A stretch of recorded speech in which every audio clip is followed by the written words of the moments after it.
Hello and welcome to Writing Today.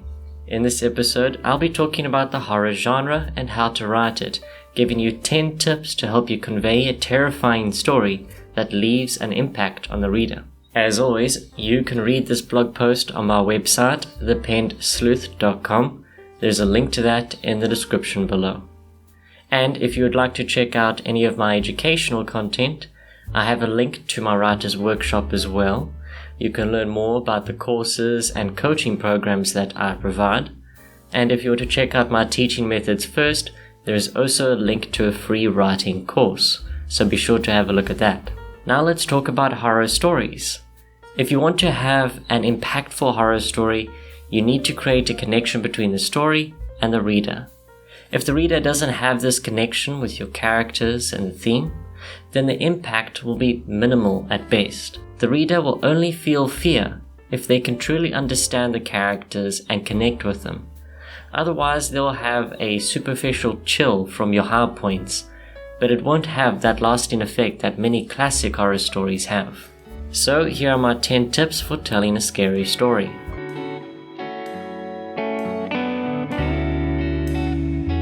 The very first tip is developing a sense of uneasiness throughout the story. Creating a sense of uneasiness is key to writing a successful horror story.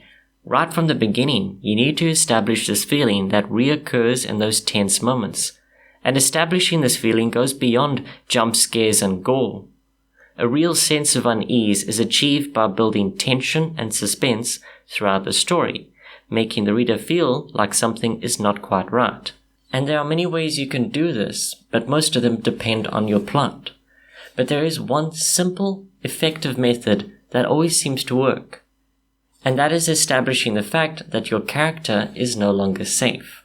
And you can do this through build-up, or you can do it in an instant.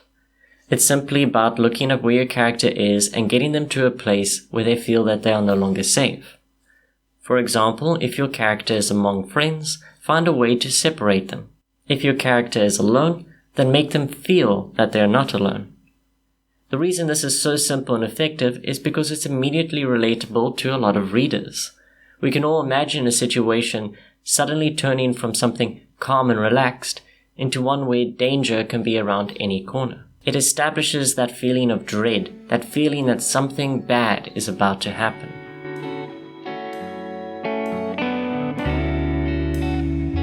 Tip 2 is to explore the psychological elements of fear and horror. Now, we have all heard about psychological thrillers or psychological horrors. But what is the psychological in these titles? What does it mean? Psychological elements are just factors in the story that work well in evoking emotions and influencing the reader's imagination. That means considering the fundamental fears that keep us alive, that we are all familiar with. When writing a horror story, you have to be willing to explore these psychological elements and find out for yourself what works best in your story. Or better yet, use what best suits your characters. That added depth will make your characters and the situations they find themselves in a lot more relatable, and that will also help build that connection with the reader. And while horror stories tend to focus on innocent and vulnerable characters being confronted by a terrifying threat, that is not all there is to horror stories. There is room for depth, for complex narratives. You can create a complex, thought-provoking story in your horror novel by simply thinking about the psychological elements and how they apply to your characters. In doing so, you are sure to create a unique story that leaves a lasting impact on the reader.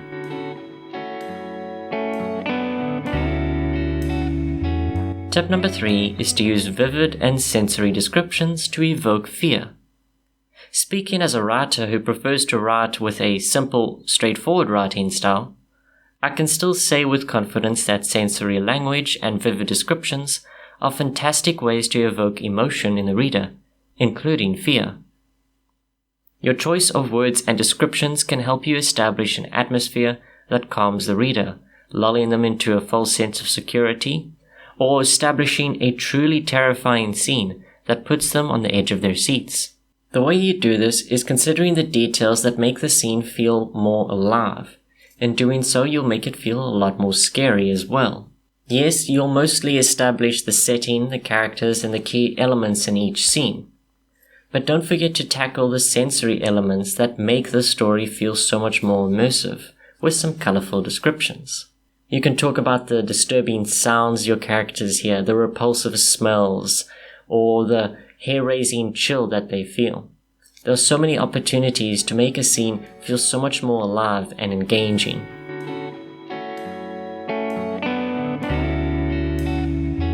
Tip number 4 is symbolism does incredibly well in the horror genre.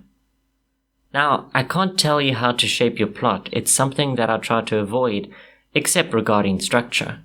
However, there is an element of storytelling that works well with one's plot in the horror genre, and that is symbolism. Symbolism does well in any genre, but horror is a special case, where the darker situations that characters find themselves in can symbolize the average situations they find themselves in. Most horror stories tell the tale of someone who is not in the best of places, either haunted by an incredible trauma, or in a bad mental and emotional state, plagued with regular fears that bring everyone down. There are so many ways you can make someone's life a lot more difficult and thus a lot more interesting and relatable. And that's one of the ways you can make your horror story a lot more complex and thought-provoking, by considering how the horror situations in your novel can symbolize the obstacles that your characters often encounter on a day-to-day basis. The horror situations in your novel are great opportunities for your characters to grow, as they are confronted with a threat that might force them to overcome fears that normally jeopardized their state of mind on a day-to-day basis. Often in horror stories, the character is plagued with nightmares from a past trauma, and the situation that they find themselves in usually challenges these fears and anxieties that have come with that trauma. In order to survive, the character is often forced to overcome these fears and anxieties. And you can show this growth throughout the novel or simply in the final chapter, where the character is confronting a situation that would normally put them in a fearful panic, but this time they confront it with confidence.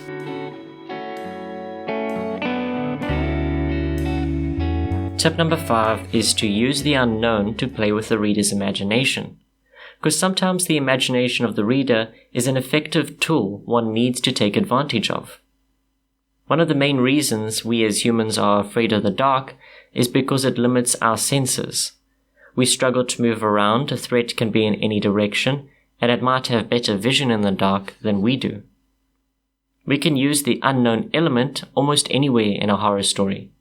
The threat can be anywhere, do anything, or be anyone. And suddenly your character and reader is a bundle of nerves who no longer trusts anyone or anything around them. For the reader's imagination, this is an opportunity to construct a threat that is specific to them, that terrifies them. And to underline the importance of that, by using the unknown, you create a threat that is unique to each reader, because the reader will imagine a threat that they fear the most. This kind of writing awakens a feeling more than constructs a monster, so it is up to the imagination of the reader to fill in the gaps. And understanding the genre and situation, they'll construct something that is probably a lot more terrifying, to them at least, than you can construct. And since it is unique to each reader, it will have a lasting effect, and you reap the benefits of this fear that the reader creates for themselves.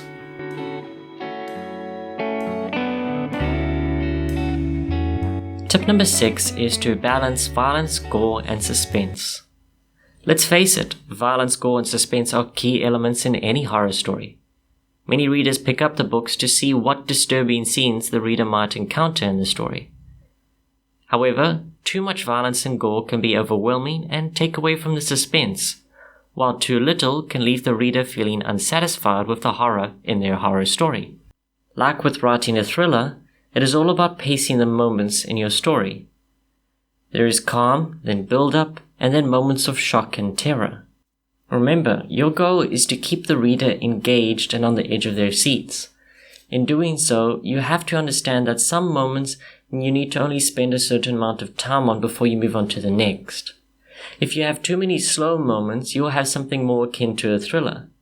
But if you have too many horrific moments and not enough calm and build up between them, they'll lose the impact and the reader will grow tired of these fearful situations. So don't be afraid to push the boundaries in creating a terrifying scene, but don't linger too long in these scenes, as you may lose the impact that you want to create.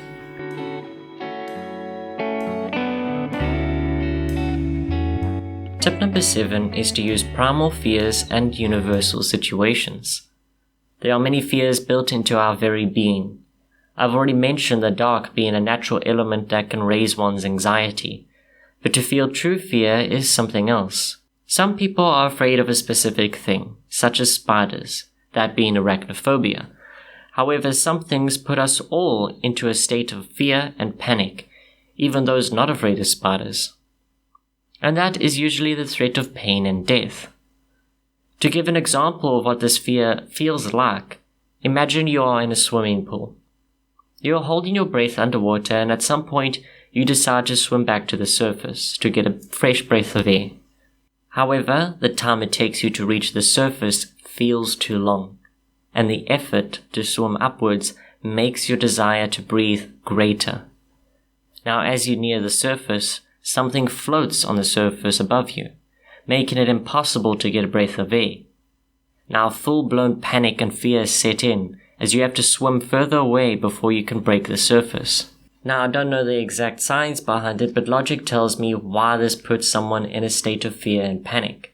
It's because it is the threat of pain and death.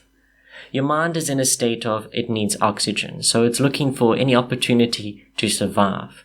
Your body is now put in a mode, so to speak, where all the instincts are on high alert, as it recognizes it's being threatened. And this feeling grows more intense with each passing second they are under threat. These are primal fears, universal situations that anyone can understand and sympathize with, and you can include them in your story to help create more relatable situations that the reader can understand. You need only think about the common anxieties that everybody faces on a day-to-day basis, whether it be a sudden fall, being home alone, being followed at night. There are so many situations that we are aware of in this world space and we try to avoid. So what happens if your character finds themselves in that situation and their fear is founded?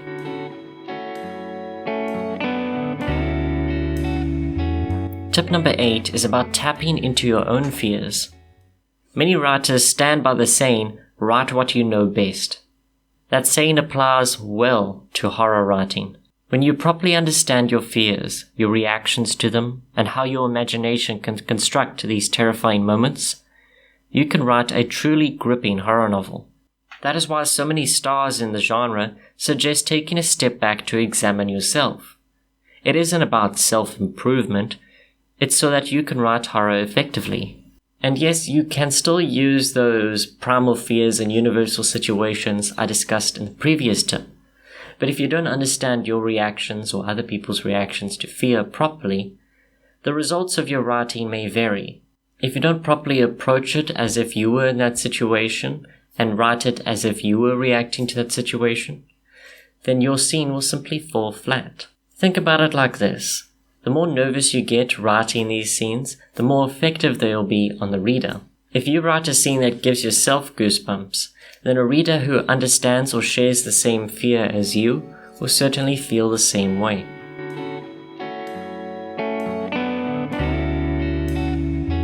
Tip number 9 is to write relatable characters for a better reader connection.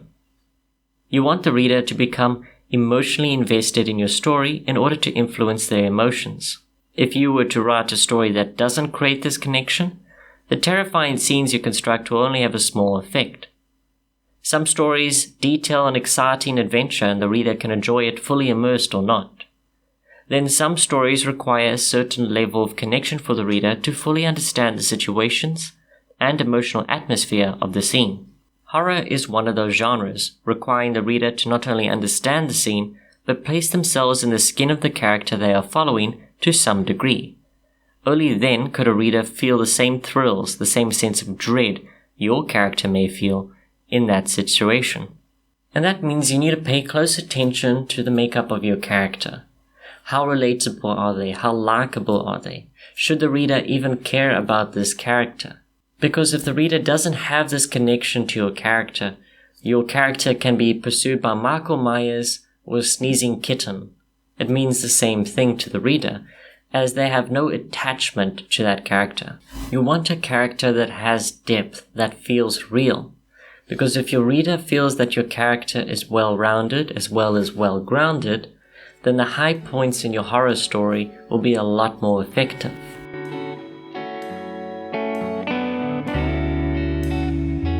Tip number 10 is to end the story on a high note. The final scene of your horror story is a crucial moment. It's what the reader will think about the most after your story is finished, as it's the last chance to leave an impression. Think about wrapping up the story in a way that ties up all the loose ends, while still leaving the reader with a sense of unease. There is more to your story than hero and monster, so spend the last scene finishing that deeper part of your story off. If you like to leave your story with some elements of mystery and suspense, there is still space to do that. It could be that your threat escapes or isn't truly defeated. That is entirely up to you. And in doing so, your reader leaves the story feeling a sense of closure when it comes to the deeper aspect of your novel, while also having a lingering feeling of fear. Of course, you can also end your story with a twist or a lasting image that will leave an impression on the reader. You don't need to end off a story with a happy or as close to a happy ending as you can create.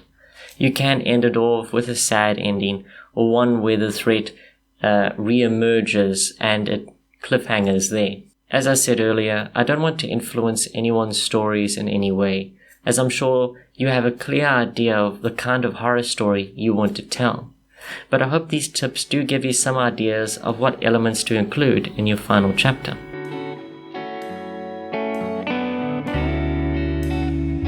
Now, discussing the horror genre is very interesting to me, because I do enjoy reading a good scary story. However, when I'm reading a horror story, I find that the shorter novels tend to have more impact than the longer ones. I feel that when it comes to this genre, that's kind of how it needs to be. The longer a story is, the less impact certain scenes might have. So when I'm looking for a good scary story, I typically turn to shorter novels, or short story compilations, or short story podcasts, or even old radio shows.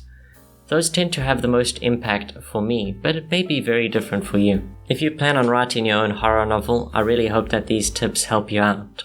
And if you're an experienced horror writer or reader, what tips would you give beginner writers when tackling this genre? Please let me know in the comments below. And that brings us to the end of this video. If you're looking for a way to level up your writing skills, there's a link to my writer's workshop in the description below. If you want to check out some of my teaching methods first, there's a link to a free writing course for you as well. And if you enjoyed this video, why not leave a like and subscribe if you haven't already. I have a lot more content like this on my channel, and I'm releasing new content every week as well. Thank you for watching, and as always, good day, good night, and happy writing.